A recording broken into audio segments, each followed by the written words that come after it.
नमस्कार। स्वागत है सही भाई बहनों का हमारी आज की सच्ची खबरों में। तो सभी मेरे यूट्यूब परिवार को मेरा गुड मॉर्निंग।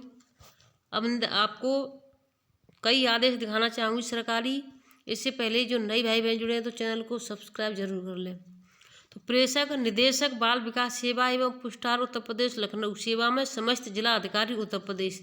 तो देखिए कल 28 तारीख का निकला हुआ आदेश है। कल शाम को जब मैंने वीडियो डाली थी तो आपको बताया था कई सरकारी आदेश हैं, तो आप वीडियो में लास्ट तक बने रहे। पत्रांक संख्या आप देख सकती हैं। विषय पोषण ट्रैकर पर लाभार्थी के आधार सत्यापन के संबंध में।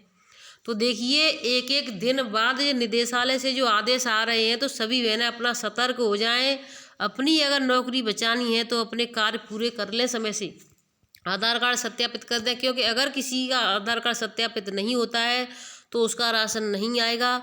अगर राशन नहीं आता है तो आपकी शिकायतें होंगी, जो शिकायतें होंगी तो आपके लिए दिक्कत होगी। तो देखिए इसमें अब इस बार साफ साफ कह दिया गया कि अगर सत्यापित आधार कार्ड नहीं है फिर आपकी कोई शिकायत करता है तो इसकी जिम्मेदार आप खुद होंगी। कोई अधिकारी या कोई आपका साथ नहीं देगा। आपको कैसे इनको क्या करवाना होगा ये आपकी ही जिम्मेदारी होगी। तो सभी बहनें अपना आधार कार्ड सत्यापित करवा दें। अगर खुद से नहीं हो रहे तो किसी और से भी करवा सकती हैं। कृपया भारत सरकार के पत्र संख्या दिनांक 19 जुलाई 2022 का संदर्भ ग्रहण करने का कष्ट करें, जिसके द्वारा आंगनबाड़ी केंद्र के समस्त, और देखिए 16/8/22, फिर आपका आ जाता है 16/11/22, अब आपका आ गया 15/12/22 द्वारा विभागीय बैठकों के माध्यम से समस्त जिला कार्यक्रम अधिकारियों को ये अवगत कराया था कि इसका जल्दी से जल्दी संज्ञान लें और 31/12/22 तक पोषण ट्रैकर पर आधारित सत्यापित लाभार्थियों हित वित्तीय वर्ष 2022-23 के चतुर्थ त्रैमास जनवरी फरवरी मार्च 2023 इसका ध्यान दें। देखिए यहाँ पे साफ साफ लिखा है जनवरी फरवरी और मार्च 2023 का यहाँ पे लिखा हुआ है। 2023 के लिए खाद्यान्न व अनुपूरक पुष्टार मद के धनराशि आवंटित किए जाने के निर्देश दिए गए हैं। पोषण ट्रैकर पर आंगनबाड़ी केंद्र के लाभार्थियों के आधार सत्यापित की समीक्षा में पाया गया कि वित्तीय वर्ष 2022-23 में तृतीय त्रैमास अक्टूबर नवंबर दिसंबर हेतु जनपदों द्वारा उपलब्ध कराए गए श्रेणीवार लाभार्थियों के आधार पर निर्गत अनुपूरक पुष्टार की आपूर्ति निर्देश DI में अंकित श्रेणीवार अंकित व पोषण ट्रैकर पर आधारित सत्यापित लाभार्थियों की संख्या में अत्यधिक विलंबन है। विवरण पत्र के साथ संलग्न करें। तो देखिए 31 तारीख आपको दे दी गई है। आज आपकी 29 तारीख हो चुकी है।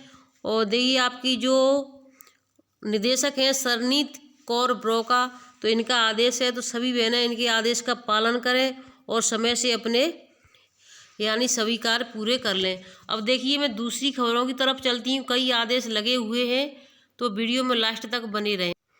देखिए इसी संबंध में फिर 28 तारीख को ही लखीमपुर खीरी से वही निकाल दिया गया है, क्योंकि जब निदेशालय से आदेश आएंगे तो DPO को ये आदेश निकालना जरूरी हो जाता है। तो देखिए ये लखीमपुर खीरी का आदेश है 28 तारीख का, 31 तारीख तक हर हालत में अपने कार्य को पूरा करें। किसी भी प्रकार की शिथिलता सब में नहीं होगी, यानी किसी प्रकार की अब अगर आप इसमें पूरा कार्य नहीं करते हैं तो आपको क्षमा करने या कोई कार्य सहयोग करने लायक नहीं होगा। आपके विरुद्ध कार्रवाई की जा सकती है।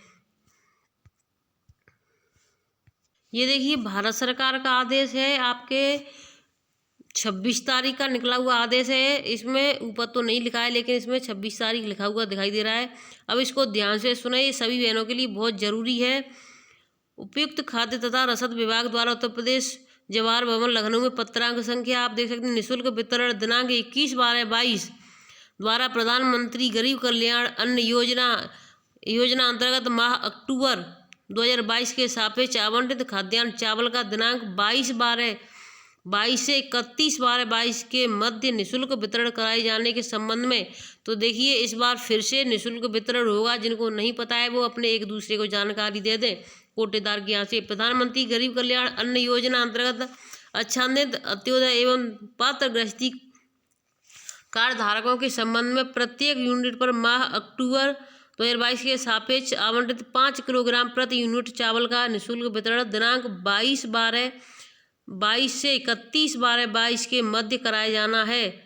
तो देखिए आपकी 22 निकल चुकी है, आपकी 29 आ गई, 2 दिन और बचे हैं आपके पास। जिन भाई बहनों के यहाँ पर अभी नहीं मिला है तो आप जा कर के वहाँ से ले लें। और आपको कितना पहले से मिलता था ये आप सभी भाई बहनों को पता है, तो उतना ही उतना सभी जो गृहस्थी, इसमें कई तरह के कार्ड होते हैं, गृहस्थी कार्ड होते हैं, पता नहीं कौन कौन से होते हैं, गृहस्थी राशन कार्ड या फिर राशन कार्ड धारकों के, यानी कौन कौन से कई कार्ड होते हैं जिसमें हमें तो जानकारी नहीं है, क्योंकि हमारे इन चीज़ों में कार्ड वार्ड नहीं बने हैं। तो आप चीज़ जो जिन भाई बहनों को मिलता है उनको जानकारी होगी कौन कौन से, किस तरीके से कौन कौन से कार्ड होते हैं, उनको 5-5 किलो अन्न मिलता है। अब इसमें मेन कार्ड है, उसको ध्यान से सुने। उक्त 10 दुकानों की आवश्यक वस्तुओं के वितरण हेतु तैनात नोडल अधिकारी उपस्थित हैं अथवा नहीं, ये कार्ड आपको भरकर जो वहाँ पर जो जिनसे ये प्रमाण पत्र लिए जाएंगे उनको जानकारी ली जाएगी उनसे, वहाँ पर कौन कौन मौजूद रहा था, कौन कौन नहीं था। अब इसमें मेन है, उनको मैं आपको दिखा देती हूँ, क्योंकि ये बहुत ज़्यादा लंबा है और वीडियो थोड़ा लंबा भी हो जाएगी, और इसमें मुझे कई आदेश आपको दिखाने हैं।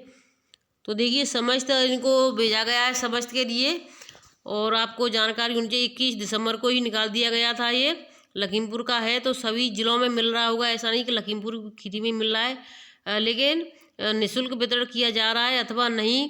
क्या जनपद में ई पास मशीन द्वारा खाद्यान्न, तो ई पास मशीन होती है, उसके द्वारा खाद्यान्न दिया जा रहा है, सुचारू रूप से वितरण हो रहा है। क्या ई पास मशीन पर आधार कार्ड के अंगूठा लगवाने के तत्काल पश्चात उसी दिन निःशुल्क चावल का वितरण सुनिश्चित किया गया है अथवा नहीं। तो क्या स्टॉक के भौतिक सत्यापन पर वांछित स्टॉक के अंतर पाया गया, यानी जो जहाँ पर जैसे वितरण हो रहा है उसके जहाँ पर कोई अधिकारी अगर जाता है तो उसके यहाँ जैसे जितने लोगों का बढ़ जाता है उसके सापेक्ष वहाँ पर बराबर में मिला है या फिर ज़्यादा मिला है, तो हर चीज़ की जानकारी ली जाएगी। अब मैं आपको कई आदेश आपको अपने तो देखिए, जिन भाई बहनों ने अभी अगर शाम की वीडियो नहीं देखी है तो उसको जा कर के देख लें। जिला कार्यालय जिला वैश्य शिक्षा अधिकारी सीतापुर का खबर है ये 28/12/22 की। जिला महोदया सीतापुर द्वारा समस्त प्रदत्त निर्देशा अनुपालन के दिनांक 29/12/22 को गुरु गोविंद सिंह जयंती होने के कारण एवं अत्यधिक कोहरा व शीतलहर को दृष्टिगत रखते हुए जनपद में समस्त परिषदीय सहायक प्राप्त, मान्यता प्राप्त एवं समस्त हिंदी अंग्रेजी की कक्षा 1 से 8 तक के विद्यालय में दिनांक 29/12/22 को गुरु गोविंद जयंती का अवकाश घोषित किया जाता है। उक्त आदेश का कड़ाई से पालन सुनिश्चित किया जाए। देखिए, हमारे बच्चे तो ना तो 0 से लेकर के यानी कक्षा 1 से 8वीं में पढ़ते हैं, क्योंकि उनकी छुट्टी होती नहीं है, और ना ही वो 9वीं से लेकर के 12वीं तक है जिससे कि उनका नाम आ जाए। हमारे बच्चे तो MA BA पता नहीं कौन सी क्लासों में पढ़ते हैं, जिससे सरकार को आंगनबाड़ी केंद्रों के बच्चे नहीं दिखते हैं कि उनके केंद्रों की भी छुट्टी हो जाए। अब देखिए, एक और आदेश है आपको 28 तारीख का है, तो ये मैंने आपको दिखा दिया गया है, ये मैंने आपको शाम वाली वीडियो में दिखा दिए थे। अगर किसी भाई बहन ने शाम की वीडियो नहीं देखी है, DM ने औचक निरीक्षण किया था जिसमें बच्चों का खुद वजन मशीन पर वजन खड़ा करके लिया था और रजिस्टर से मिलान भी किया था। तो देखिए, दोपहर की वीडियो के लिए आप तैयार रहें, कई आदेश हैं, अभी इसमें और भी दिखाना चाहूँगी, वीडियो को तो देखिए, 10वीं और 12वीं की प्रैक्टिकल परीक्षाएं 2 जनवरी से शुरू हो रही हैं। तो सभी भाई बहन जिनके बच्चे 10वीं में या 12वीं पढ़ते हैं तो उनका सहयोग करें। स्कूलों में 14 फरवरी तक कराना होगा प्रैक्टिकल, प्रोडक्ट और आंतरिक मूल्यांकन।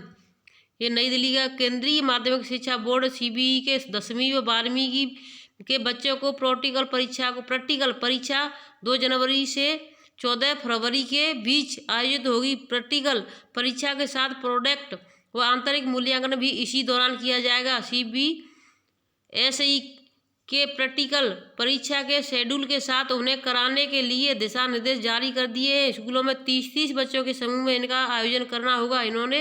इनमें से 15-15 के उप समूह बनाए जाएंगे। CBSE और की ओर से स्कूलों को भेजे गए दिशा निर्देशों के अनुसार प्रैक्टिकल परीक्षा में बच्चों को प्रत्येक बैच का अलग अलग फोटो बोर्ड द्वारा उपलब्ध कराए गए लिंक पर अपलोड कराना होगा। स्कूलों को परीक्षा के सामने प्रयोगशाला में प्रयोग करते हुए बच्चों का फोटो भेजना होगा। 12वीं की प्रैक्टिकल परीक्षाओं के लिए बोर्ड की ओर से 12वीं परीक्षा की नियुक्त की जाएगी, जबकि 10वीं के लिए 12वीं परीक्षक नियुक्त नहीं होगा।